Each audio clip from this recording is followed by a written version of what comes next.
saw the mess that the last attorney let the city get into.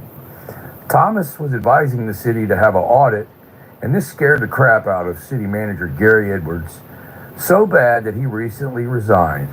Well, pressure was put on Thomas Gwaltz, and he recently resigned too. So we're going to start this video right after the new city attorney is sworn in, and that's when this shit show is going to begin. Because minutes after the new city attorney is sworn in, he's going to get upset and rage quit. And from what Jason told me, it was because Jason was correcting him about the Open Meetings Act laws. Let's get into it. Now we're going to go to citizens communication. What happened to city council member announcements? What's that? What happened to city council member announcements? Number C.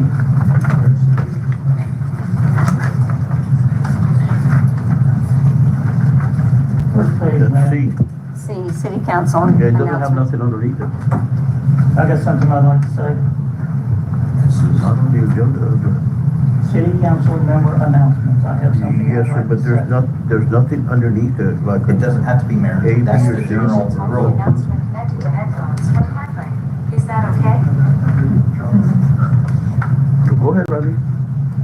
Thank you, Mr. Mayor.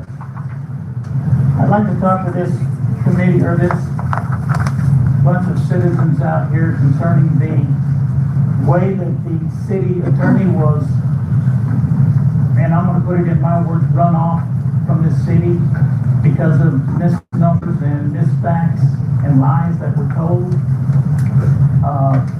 Councilman Joe Dominguez was not at that meeting to be able to assist or to say anything about the city attorney.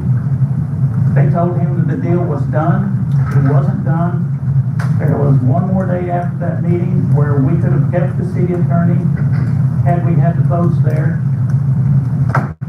But outgoing city manager Gary Edwards told everybody that there was 3 votes to fire the city attorney or he could resign. He decided to send in his letter of resignation in lieu of being fired. His resignation was held. We told him not to do it. We weren't going to accept it. We had the meeting for it. We had the votes not to accept his resignation. But Councilman Dominguez was told that it was a done deal. It was over. This whole deal stemmed from the Charter Review Committee where Mr. Tom, I'm not going to say his last name because I'll get it wrong, but Thomas G. stood up at that podium and they commented that people don't trust government. People don't trust local government. Is there anybody in here that can tell me they trust government? After what you've seen in this council, do you trust your government right now? You're one of the few. No. No. That is probably the most of the people that do not trust government.